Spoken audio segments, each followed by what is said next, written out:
Good afternoon and welcome to the webinar, Making It Happen, Overcoming Barriers to Increasing Physical Activity and Physical Education in Schools, which is in recognition of the one-year anniversary of the IOM report, Educating the Student Body, Taking Physical Activity and Physical Education to School. Today we will hear from three wonderful speakers who are all very familiar with physical activity and physical education in the school environment. We will begin the webinar with a brief overview of the IOM report. Rochelle Davis, President and CEO of the Healthy Schools Campaign, will then provide background on the issues we will be discussing today. We'll then hear from Annie Lionberger, District Wellness Supervisor for Chicago Public Schools, followed by Patty Cote, Principal at Mary Louise Phillips Elementary School in Fort Worth, Texas. Following each of their perspectives, Rochelle Davis will moderate a panel discussion amongst the three of them. We will then conclude the webinar with an audience Q&A. We will be taking questions through the Q&A box located in the lower right-hand side of your screen. Simply type your question in the box and click Submit. We ask that you leave the box to send your questions to all panelists. Feel free to submit questions at any time during the webinar.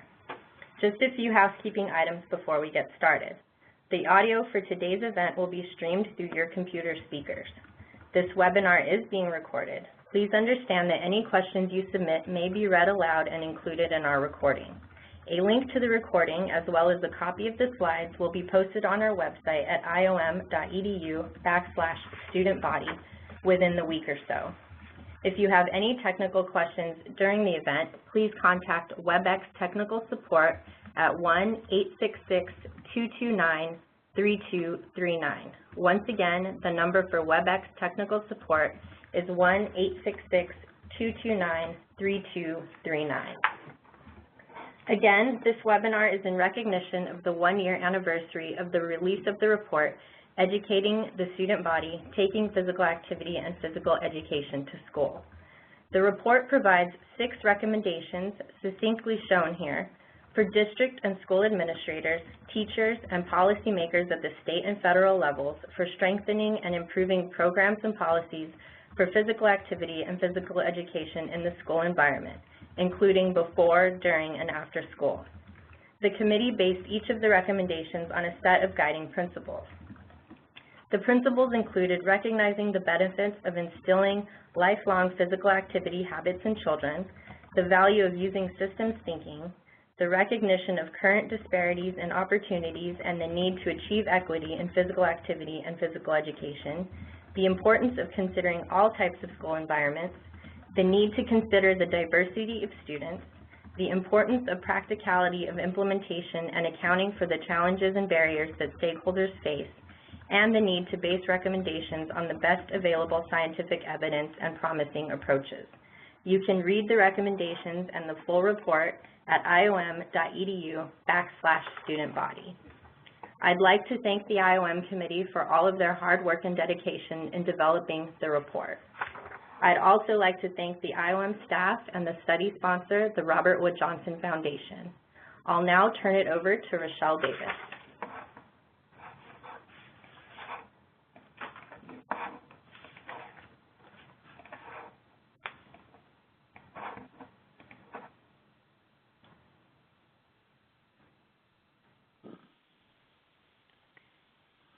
Well, thank you very much.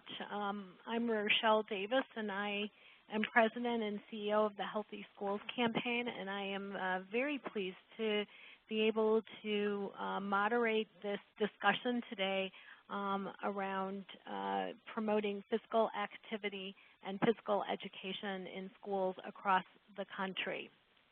I'm going to start with just sharing a little bit of information about Healthy Schools Campaign. Our work is based on the simple common sense notion that healthy students are better learners and that health and wellness should be incorporated into every aspect of the school experience. We have a couple of core values which really guide our work, which the first is empowering school stakeholders, whether they be parents, principals, teachers, or school nurses, with the knowledge and skills that they need to bring health and wellness to their schools and communities and districts.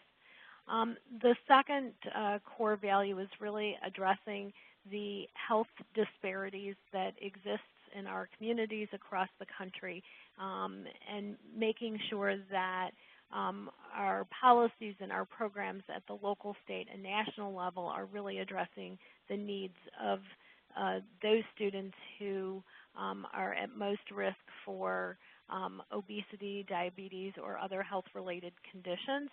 And the third area is really stressing collaboration, of working closely with partners across communities and schools and political leaders to really focus on problem solving to really make both meaningful but sustainable changes in the school environment. We are based in Chicago, where we do most of our work, so you'll be hearing a little bit more about some of the things happening with one of our speakers, but we're also very nationally minded and look for and have had the opportunity to take lessons learned in Chicago and apply them at a national level. Our work is guided by two facts that I know is really important, not just to Healthy Schools campaign, but to many of you. And the first is that today's children could become the first generation to live shorter and less healthy lives than their parents. And this fact is particularly astounding and particularly disturbing because we have seen in the last couple of decades such advances and such progress in technology and science and in medicine. And yet we're in a situation where about a quarter of our children have some kind of chronic condition that in the short run really impacts their ability to learn, and in the long run they're likely to lead less healthy, less productive, and shorter lives. And so this becomes a key motivator for the work that we do, and I know a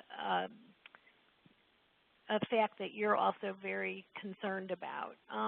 The second is that healthy students are better learners. The link between health and learning is clear. Healthy, well-nourished, active students are more likely to attend school and be ready and focused to learn. In addition, given the health disparities that exist in so many of our communities around the country, there are many researchers who now believe that unless and until we address health disparities, we are probably going to be less successful in addressing the achievement gap. Today's conversation is going to focus on promoting physical activity in schools, and there's so many benefits of physical activity, both in terms of short-term ability of students to focus and be on task, as well as long-term health. And in spite of all of the research and experience that demonstrates the importance of physical activity, 2 out of 3 children are inactive, which they do not meet the recommended daily physical activity of 60 minutes a day. And less than a fourth of our nation's children have daily PE in their schools. So the need for the kind of report that the Institute of Medicine released, and the need for people around the country to address this issue is really of critical importance. So I want to thank all of you so much for caring enough to be on this call today. There is a growing national movement around encouraging physical activity in schools. There are now a number of school recognition programs that address physical activity and physical education. There's the Healthier U.S. School Challenge, which is sponsored by the USDA. There's the Alliance for Healthier Generations, certification programs, the First Lady a year ago announced Let's Move Active Schools, and there's Play 60, and I'm sure there's other programs. So there's really, I think, a growing whole range of opportunities for schools to get involved in these kinds of programs. We've also, as a nation, recently launched a new fitness test. So the fitness test that many of us grew up with and either remember fondly or not, and then the badges that we were awarded have been replaced with a new fitness test that really emphasizes fitness as opposed to sports, and I think is a really important development, and that's sponsored, that's housed in the President's Council on Fitness, Sports, and Nutrition. There's also a changing state and local landscape with more and more school districts and states passing policies that are requiring schools to address physical education or physical activity. And there are more and more resources like the one the IOM released a year ago that provide practical guidelines for schools, school districts, and for policymakers. So I think this growing recognition of the importance of physical activity and physical education in schools is great, but at the end of the day, it's really all about, for those of you on the phone in schools and school districts, how you take these resources and how you use them to increase opportunities for physical activities in your schools. And I know that you'll find the two speakers today with some very helpful examples that you'll be able to use in your own communities. At Healthy Schools Campaign, we have done a lot of work with the Chicago Public Schools to support the inclusion of physical activity and physical education in the school day. So we have we do a lot of work with parents through our Parent Leadership Program, where we're providing knowledge and skills to parents to work with their schools to create wellness teams that can bring back recess, can bring physical activity breaks into the classroom, or increase physical education. We have a program called Fit to Learn, which is a professional development program for both principals and teachers on how to bring physical activity into their classrooms and schools. We are just launching a program called Space to Grow, Greening Chicago Schoolyards, that is helping to make sure that the outdoor space, that the schoolyard is well situated to support recess and physical activity and active play. And last, we work on the issue of education metrics to try to include metrics around how schools are addressing recess and PE and physical activity breaks, and make sure that that information is transparent to the public. So on today's call, you're going to have an opportunity to hear from a large urban school district and then a school-level perspective from a principal, and then I think finally, most importantly, an opportunity to ask questions of our speakers.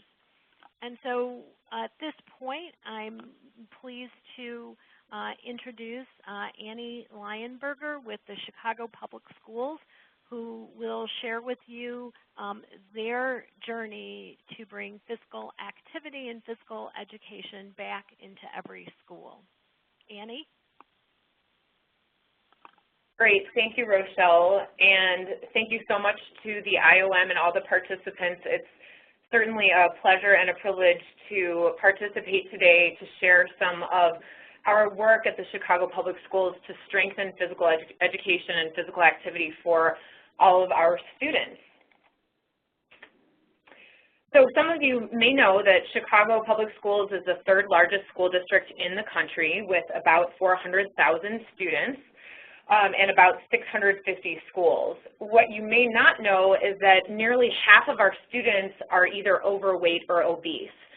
So not only do we have an obligation to educate our students, we also have to ensure that they are healthy in order for them to succeed academically and continuously throughout the course of their lives.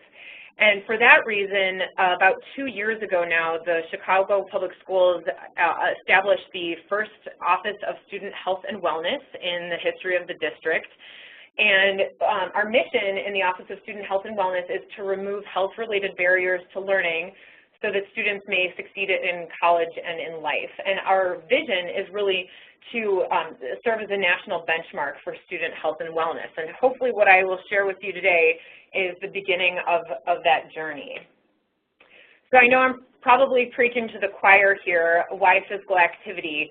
But just as a quick recap, as I mentioned, we have a disproportionate number of students who are either overweight or obese here in Chicago, but at a more sort of national level, we know that fewer than 4% of our elementary schools are meeting the NASB, or now the Shape America guidelines and recommendations for physical activity, which it does directly impact our students' learning. And that's evidenced by the fact that we know that students are 20% more likely to have better grades in math and in English when they participate in daily physical activity. There are many multiple benefits of engaging in daily PE and physical activity in school, and I'm sure many of you are already familiar with the 10 that are mentioned by Shape America, but academic performance for us as a school district is certainly one of the top priorities. So knowing that, we have really made strong efforts here to develop a comprehensive physical activity program with physical education as the cornerstone. It also includes recess and classroom-based physical activity. So that sort of sets the stage for the rest of the slides that I'll show you here, is really our work around building out those different components of our physical activity program. So in terms of physical education, which again is really the cornerstone of our comprehensive physical activity program here in Chicago, when we initially began this work, we heard from PE teachers across the district that really there was a serious lack of institutional support and guidance for physical education. So our first step was to convene a physical education leadership team that consisted of about 12 PE teachers from across the district. We have about 1,000 PE teachers, so it was a small group of teacher leaders, and they helped us develop, frankly, a short-term vision for how we could better support our teachers and our schools in delivering high-quality physical education. And they really spoke to us about the need for instructional tools and professional development. So that set the stage for us to develop a scope and sequence and corresponding curriculum maps that are currently being piloted in schools across our district so that there's continuity between programming at all of our schools, and we set similar expectations for our student learning. Also, as I mentioned, have begun to really focus on professional development. We do both district-wide professional development, which occurs about 2 to 3 times a year, where we invite all of our physical educators to a single location for intensive professional development. But then we also do peer-to-peer PD with our PE leadership team, which is now in its 3rd year of existence, where we train our PE leadership team members to deliver professional development and training to their colleagues in a more regional approach so that they can share best practices and really become familiar with and accustomed to each other's strategies for managing some of the challenges they may have based on their schools and their locations and other factors that they face. And then finally, we have been really working on facilitating better communication between PE teachers so that they can share best practices. As I'm sure is true for many of you on the webinar today, some of our PE teachers are the only PE teacher in their building.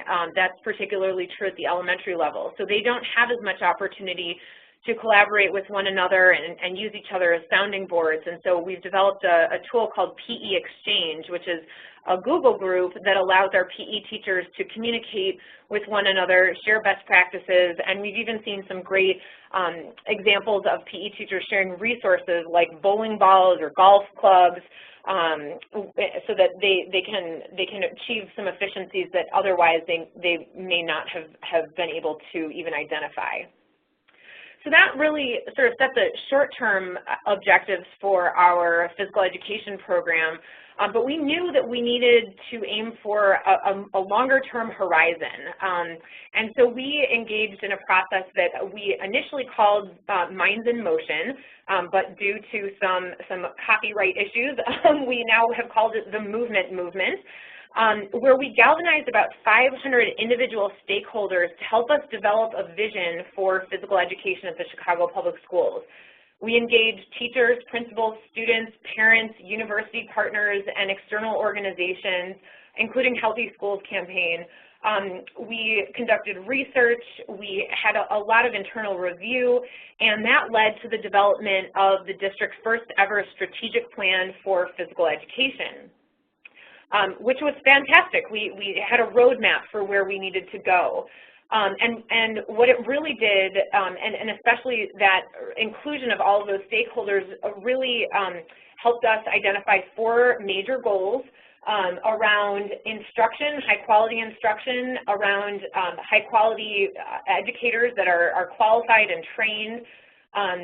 The third goal is about a program for physical education that is supported by resources and stakeholders. And fourthly, we want to ensure that physical education, like any other content area in schools, is also reflected, our commitment is reflected by accountability mechanisms at the student, teacher, school, and district level. So that plan really formulated the foundation for a new physical education policy that we worked on for several months after the release of the plan, and that was adopted by our Board of Education, I'm pleased to say, on January 22nd. And the physical education policy meets the requirements of the Illinois School Code that requires students in Illinois grades K through 12 to receive daily physical education.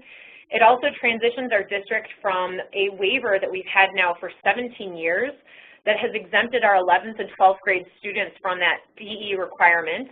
And it's informed by pilot programs that we launched both at the elementary and the high school level for proof of concept. In a district as big as Chicago, we knew that we needed to have some pioneer schools that could really show that this was a feasible process, and that, you know, once we had a policy on the books, it was going to be implemented with fidelity and could be implemented with fidelity. So what that policy does is, first and foremost, set standards for high quality instruction, because if we're going to have more physical education time in Chicago, it should be and it will be high quality physical education time. It also requires that physical education be scheduled daily as required by the Illinois School Code for all of our students, grades K through 12, and at the elementary level that is a minimum of 30 minutes per day or the equivalent of 150 minutes per week. At the high school level, that's daily and the same time increments as other core courses. And in our students grades 5 and above can use health education for up to 60 minutes a week to count towards those physical education minutes. And of course, we want to ensure that our program is inclusive of all learners and that it's supported by resources, just like any other content area would and should be. So we've had a lot of successes with physical education in the very recent past, and really our focus now on implementation of that policy and preparing our schools to launch that new requirement starting in the 14-15 school year, which for us begins shortly after Labor Day. So that's really the basis of our physical education program. The second component of our comprehensive physical activity program is recess.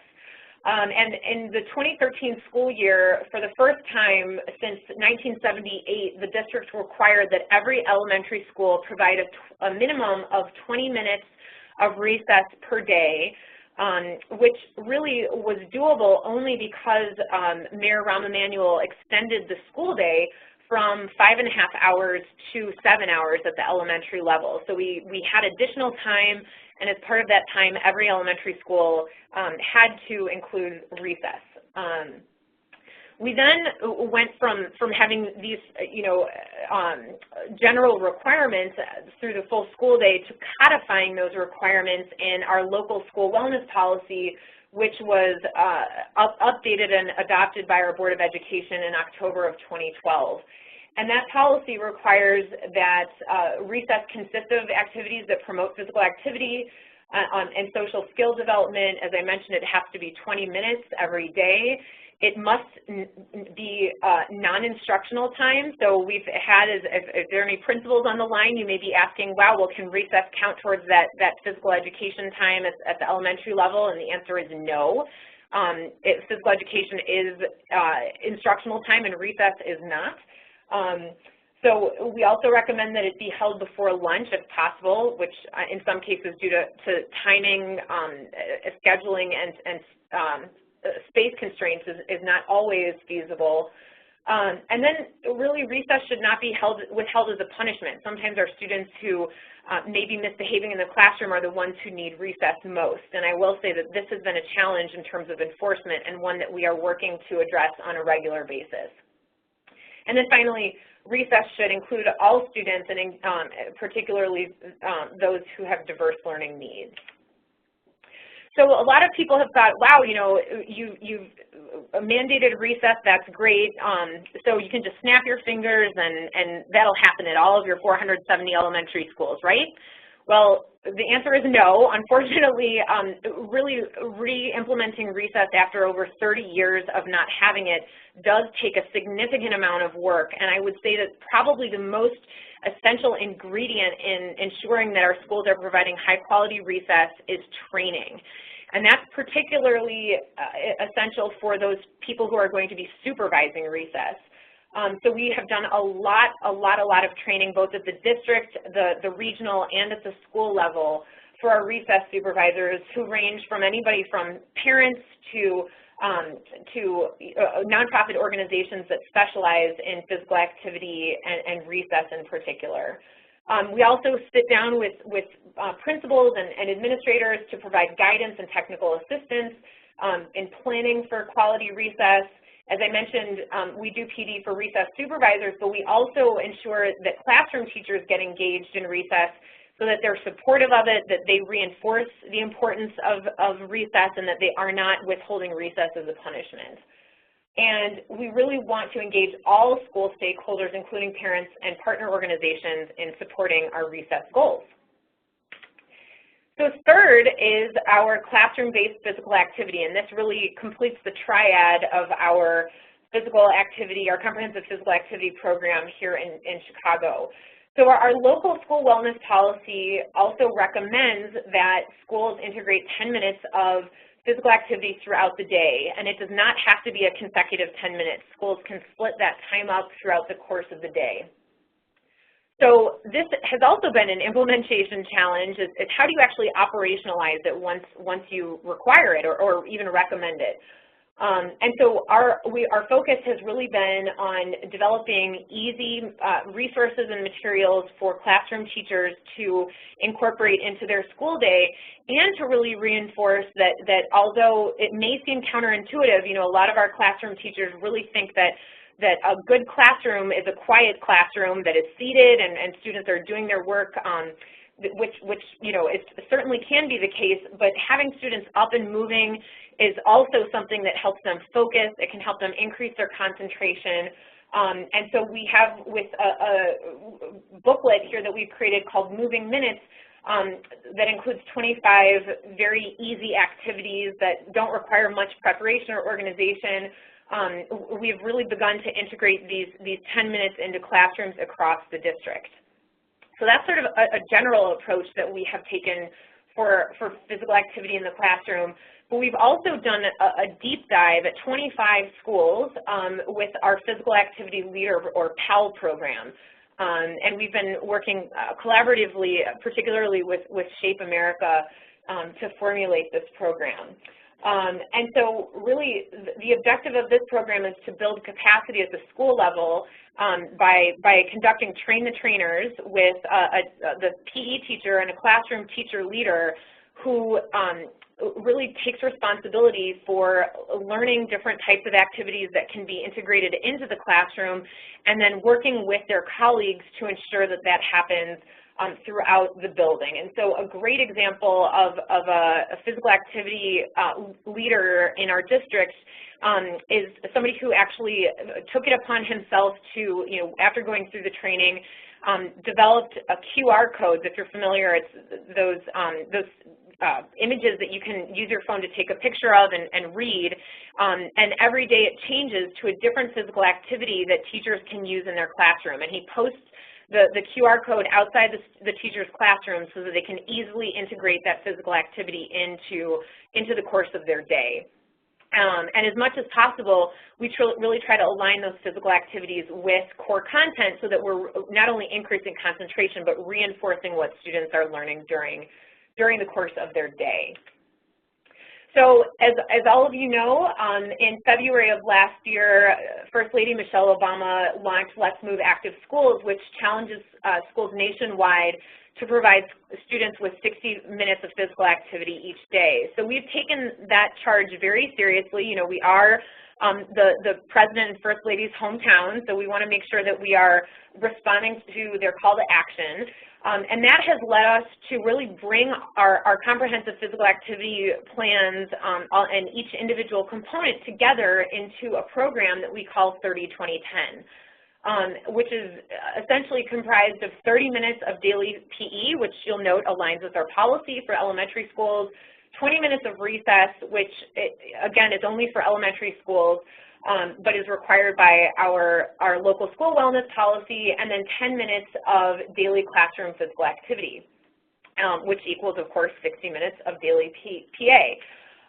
And so we actually have recruited 25 schools to engage in this, and they are currently, this is our first year of doing it. We really ask them to create their own schedules, to think, no school is alike, there's no silver bullet, but really for them to think outside of the box about how to accomplish this 30-20-10 model. And we have been just so pleasantly surprised by the outcomes of this program.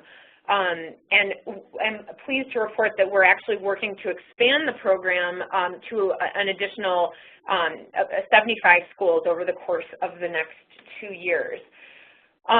So that sort of summarizes that we've been doing a lot of work to strengthen our physical activity programming over the course of the last 3 years, but we still have a lot to do. And so looking forward, we're really going to be focused on implementing our physical education policy across all schools, but with a particular focus on high schools. Our elementary schools actually have 3 years to phase in the policy requirements, whereas our high schools are going to have to start providing daily PE to all of our high school students, grades 9 through 12, starting next year. As I mentioned, we will also be expanding 30-20-10 to 100 schools, up from 25 currently, over the next 2 years, and so we're focused now on recruiting additional schools for next year and providing them with resources and support to ensure that they're implementing that program with fidelity. We're going to be providing ongoing professional development. If you're in Chicago on August 28th, we're doing a huge professional development that we're already gearing up for and are really excited about, including a focus on the Presidential Youth Fitness Program, which we will be working on implementing district-wide over the course of the next few years. So we are looking at not just how to ensure that all of our schools are trained and our teachers are trained to assess our students using the PYFP assessments, but also about how to capture that data and then marry it to our other student-level indicators, such as BMI and academic performance. We're providing on-site PE teacher coaching, again, to ensure that that instructional time that we're now dedicating to physical education is high quality. And then lastly, while our physical education policy really does encompass many of the goals that were established by the movement, our strategic plan for physical education, we will be looking at those goals that go above and beyond our policy and identifying opportunities for implementation with our partner organizations and stakeholders across the district. So with that, I will turn it over to Patty, and thank you so much.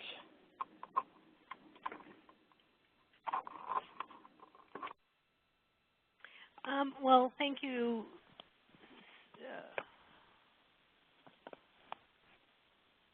Okay.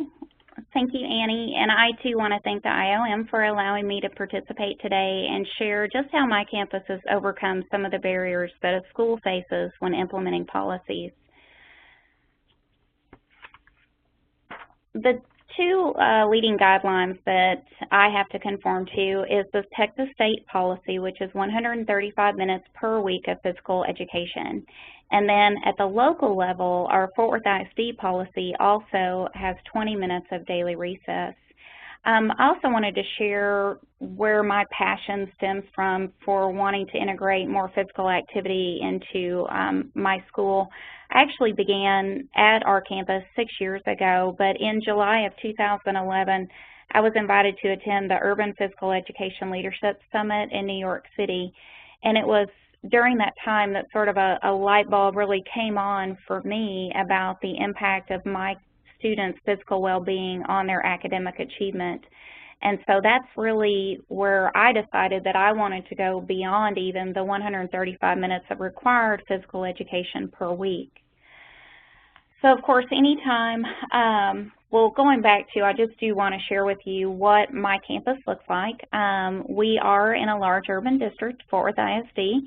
I have 550 students ages 4 to 11. I have approximately, in most grade levels, I have 3 classes. A few of my grade levels do have 4. We are 80% of my students qualify for free or reduced lunch program. We are a ethnically diverse school, and also 40% of my students are enrolled in bilingual classes as well. So anytime as a principal, anytime a new mandate comes out, of course, the first thing my mind goes to are resources. And the two that come into play so often when we want to implement new policies and procedures are space and time. So number one with space, the first question has to be, I want my kids to have more physical activity, but where am I going to put them? And then secondly, time. No extra time is built into our schedule for the increased physical activity. Also, no time was taken away from core content area required minutes. So that was a real challenge going into this on how was I going to add the minutes when no additional minutes were added to the school day. So those are the two main challenges that we faced. But that I was still set to persevere, so I had to do some sort of innovative thinking and some planning. So the first thing I wanted to tackle was time. Again, after attending the Leadership Summit, I found that the national standard was 150 minutes per week of physical education. I was not receiving an additional teacher. I knew that I had to work with the one teacher that I had. So I decided that I would shoot for a target of physical education and physical activity minutes of 150 minutes per week. So in order to do this, each class receives a minimum of 100 minutes per week under the supervision of the certified physical education teacher. He will teach the necessary skills, and then the other personnel will provide physical activity in relation to where the kids can practice the skills that they learned. The way that I do this is with something that we call Fit Friday. So how that looks is that my art and music teacher provide that additional 50 minutes of physical activity every Friday as a way for kids to practice the skills that they learned in PE. And the way I liken this is to students doing independent reading on their own. They've had instruction from a reading specialist or a reading teacher who's taught them how to effectively read and use context clues and summarize and infer as they go along, and then their independent reading is a place for them to practice their skills. So this is really my thinking in applying. They learn the skills in PE, but then they have an opportunity to practice those skills under the supervision of someone who has planned with and coordinated activities with that PE teacher. I also need to reinforce that flexibility and an open mind are really, really critical. I had the advantage of, during the implementation of this, I was able to hire an art and PE teacher. So during the interview process, it was just stated that this was an expectation on our campus. So I didn't have to overcome the barrier of an art or music teacher saying anything like, well, I'm not a PE teacher and this isn't part of what I need to do. Both of the ladies that I have in those positions are very open-minded. They work very collaboratively with the PE teacher. So that was a hurdle that I didn't have to overcome. The other big barrier was the amount of time that had to be taken from somewhere. I have to have a 30-minute lunch. There are certain things that I have to have. So the only way to do this was to shave 5 to 10 minutes from reading, math, science, and social studies in order to make these physical activity minutes happen. This only created some concern among my grade 4 and 5 teachers who just struggle with covering the amount of content in a shorter amount of time. But the benefits that they have seen from the kids having the added physical activity has actually helped them to overcome that extra 5 or 10 minutes of math or reading that they do have to give up to accommodate the recess and the extra physical activity time. For me, space was not really a problem. I'm very fortunate that I have an extremely large auditorium with no fixed seating. So basically, this is a standing location for Fit Friday. However, if this wasn't available, I wanted to speak to a couple of other options that we have used and that we do integrate into our practices. One of those is peaceful playgrounds, which is basically a set of templates and curriculum materials that you could purchase for your recess areas. They include games such as Foursquare, Hopscotch. It also includes balls and other equipment that you can use. Some of the other tools that are available through the Peaceful Playgrounds allows children to practice skills such as balance and ball handling. Another option would be to use any outside area that you have where you could do some not really over-the-top physical activities, but I'll show you a photo in a minute of some of the things that we do, but that you could pull out simple pieces of equipment where kids could be getting some of the practice with the skills they have learned, but not necessarily needing a very large space. And then oversized classrooms. If you have an art room that you could move chairs away or tables away, but just really being creative and innovative in thinking of how you could use the space. I included a few photos of Fit Friday. This is the auditorium that I was speaking about earlier. This was a second grade group that I took the photos of, and as you can see in these, the students are practicing. They have been previously taught by the PE teacher proper throwing methods, jumping rope, and of course using the hula hoop.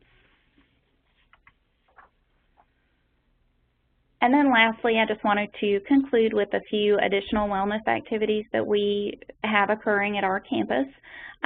We have a program called Breakfast in the Classroom. Our students go straight to the classroom. We don't have them in a big cattle call holding area until the bell rings and the teacher picks them up. That was in place when I first came into my campus, and we had lots of behavior problems in the morning, lots of student tardiness in the morning. And so we started going straight to the classrooms, and Breakfast in the Classroom is served and is offered to every student regardless of their free and reduced lunch status.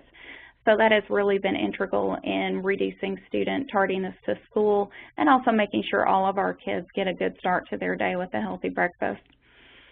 A walk across Texas, that is simply 20 minutes of walking 3 days per week. We do it Monday, Wednesday, Friday before the start of the school day. So that runs from 7:40 to 8 a.m. And it's very controlled. It's not running. It's not sprinting. We have lots of adults who go out and walk with the kids. But it's just a really nice, calm, relaxing way for our kids to start their day, and we do that 3 days per week. We have a fitness trail that was built a couple years ago, and one evening per week in the spring semester when the weather's nice, we do hold a fitness trail family night where we invite our families and the community to come out and just walk with us. And so we're trying to cultivate a spirit of getting out and moving and just doing things, whether you're a part of our school community or not. We try to be all-inclusive. And then finally, I wanted to mention our dancing classrooms for our 5th grade students. This is where we have teaching artists come in and teach 20 lessons to our 5th grade students on ballroom dancing. And so we've seen a lot of positive benefits in the way, not only that our kids are loving the dance, but also lots of positive benefit from the way they are interacting with each other, social graces, social manners, all of those things. So in conclusion, I just wanted to say that with an open mind and some creative planning, that the scheduling can occur to make this extra activity happen. The best way to get the buy-in, and I think that's a lot of the struggle for so many of us as principals, is for our stakeholders to see the positive results. And I had mentioned some of those earlier, but we have seen a decrease in student tardiness with our breakfast in the classroom. Teachers have reported a decrease in off-task behavior in the mornings as a result of the walking. And then just at our school in general, as far as our climate, we have seen an overall positive shift in the way teachers and parents see physical activity as an integral part of the school curriculum and culture. So thank you for allowing me to share those things with you today and just some ideas for how to integrate these policies. And I'm going to turn it back over to Rochelle.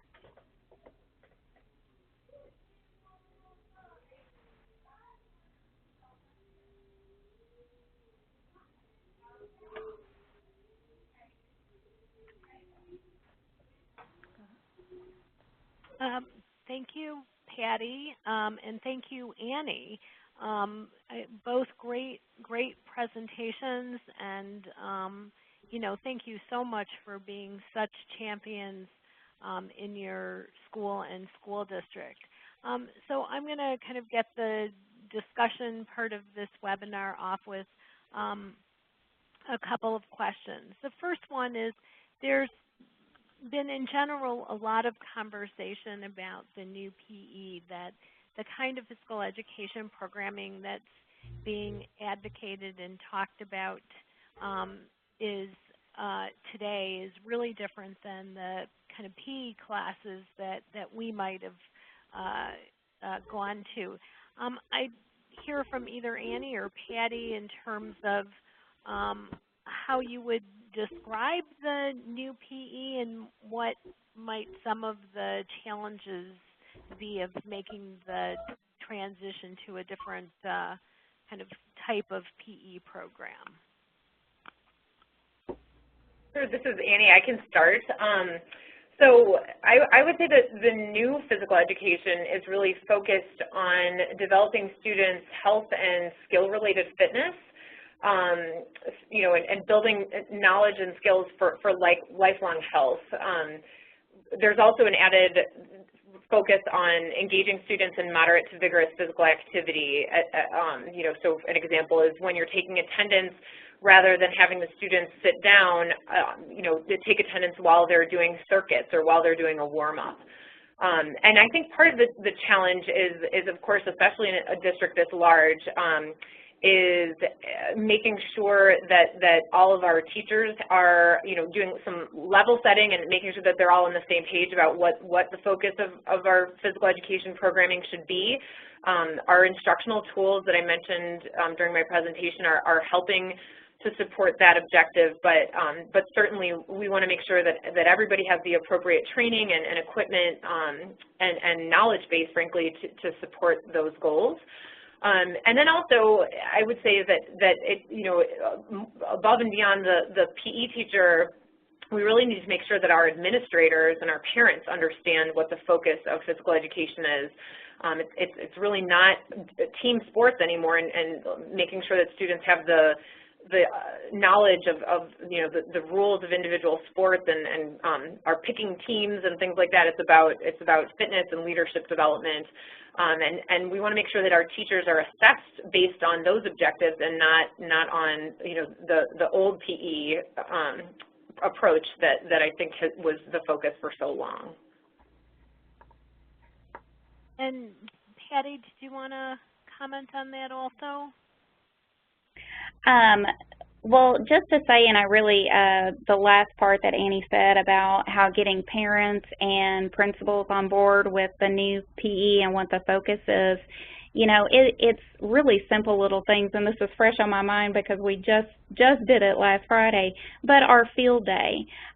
We have it's multi-age teams participating in fun physical activities that they have been previously taught by the PE teacher on how to do. So all the kids feel successful. It's making that shift from a kid getting to run one race and maybe or maybe not win a ribbon to the focus being on, this is about having fun with physical activity, and it's about learning critical skills that children will take with them for a lifetime. And so I think that just to reinforce what Annie said, it is really critical that it's one thing for the PE teachers to be doing a great job with the kids in PE, but also to help educate the administrators and the parents on what physical education is really all about or what it should be about. Well, thank you. I think I would just want to add, I think that communication about what this new PE is also really important for our policymakers. We're asking that more resources be devoted to PE, and if you've kind of been out of the school and setting and you're out of this debate, making sure that everyone understands what the new PE is about and the added value. So my second question is about recess. Both school districts have made a commitment to requiring recess, and I'm just curious about how each of you feel about the issue of structured versus unstructured recess, and then what are some of the pros and cons to the different types of recess programs. I can start again. This is Annie. We really encourage our schools to tailor their recess programming to meet their respective needs, and I think, as I mentioned earlier, there is no silver bullet, and in Chicago you can have two schools on the same blocks, that have completely different needs and different approaches, and we think that's absolutely fine and want to support them in delivering the type of programming that they think is best for them, as long as it is quality programming. So I would say that the general rule, typically when space is more of a concern and a consideration, then we would try to advocate for more of a structured recess environment, or in Chicago, and for any of you who were suffered through this long, miserable winter, as we did here, you know that a lot of our recess had to be indoors, and so that really does need to be structured unless there's a space in addition to the gymnasium where students can get active on their own. So, and to some extent, I think it also depends on grade levels. For the younger and potentially, for some of our older students, even like the 8th graders, they may need more encouragement and more structure to get involved, whereas middle schoolers may be more naturally inclined, to get up and get moving. But we encourage in our trainings that as long as those recess supervisors are keeping students engaged and keeping them moving and having fun and enjoying themselves, then it's we're happy. And Patty, did you want to add anything about recess? Well, much like Annie, how she said that it's a campus by campus, for me it's really a class by class situation. You know, not kids seem to come in cycles where you have one grade level where everything is great and calm and everybody's copacetic, and then the next year you would have a group that maybe had some more challenging behaviors. So I really leave it up to the teachers. We do have the Peaceful Playground available to all of our teachers and all of the equipment, so if they want to do a more structured, my 4th and 5th grade teachers at this time of year, because everyone has spring fever and all those other things that go on in adolescence, we're doing some more structured things with a higher level of organization and teacher supervision at this time of year. But then if a teacher feels comfortable and if the kids are doing well, then I think the need for unstructured play is also critically important. So I will suggest to teachers, based on concerns that have come up, whether they need to move to a more structured, but I just allow them to gauge it however they best see fit to do recess. All right, well, thanks both of you. I think with the time, I'm going to turn it back to the IOM for questions from our participants. Thank you, Rochelle, and thank you to both of our speakers as well, to Annie and Patty, for their perspectives. And we do have time for a couple of audience questions. This one I'm going to pose to both Annie and Patty, and Rochelle, of course, if you have something to add, please feel free to do so. One question that has come in is, if you're an individual that has a desire to make a change in their school, what are ways that you suggest that they best advocate to their principal? This is Patty, and I'll start. I guess for me, it is show me your plan, what do you need, and then show me the results. I'm always looking for innovative ways and to improve student achievement, improve student behavior, develop those, positive citizenship traits. And so I think really it would just be that you would have to someone would just need to come in with an organized approach, and also looking at how it would benefit students and how they plan to implement it. And I think Patty is anomalous in a great way, in that I think she's already, she is part of the choir. But not all principals are as innovative and as much of a pioneer as Patty is in terms of understanding, the importance of physical activity and physical education for students' health and academic achievement. So, I would say that part of the ways that we have seen parents be really effective, and I would be remiss if I didn't attribute a lot of that to the work that Healthy Schools Campaign does with their Parents United for Healthy Schools program, but is they really help do that education and communication to principals about the importance of physical education and physical activity to things that matter to principals, like academic achievement. So, really giving them the fodder, if you will, and the information that they need to take to their principals and make a strong case for how this is feasible and why it's important and meets the needs of the school, I think are really, would be a great strategy. And we're happy to help with any resources, to support that effort at your individual schools or districts. Thank you. One more question. Any suggestion for easy classroom activities for high school age students? Yes, that is a tough one. We definitely see a drop off in the compliance with that recommendation of our policy to integrate 10 minutes of physical activity when it comes to our older students. But there are some great activities, and this is where I really think that student leadership and student engagement can be very effective. We have seen a couple of our high school students actually get certified to teach Zumba, and then they lead their peers through some Zumba activities during class, or even strength training and circuits. but it's, I think, you know, through empowering our students to lead it, I think it really increases the efficacy and sort of the power, right? It becomes a much more comprehensive tool for supporting student development. Great, thank you, Annie. And it looks, unfortunately, like those are all the time we have for questions today. If we didn't get to your question, please feel free to email IOM staff directly, and you can see an email address on the screen. Don't forget you can download a free copy of our report at iom.edu/student-body. Once you exit this webinar, you'll actually be redirected to that page. Also on that page, you will find an IOM staff contact again, and feel free to email again if you have any questions. Within the next week, these slides and a recording of the webinar will be available on the website as well.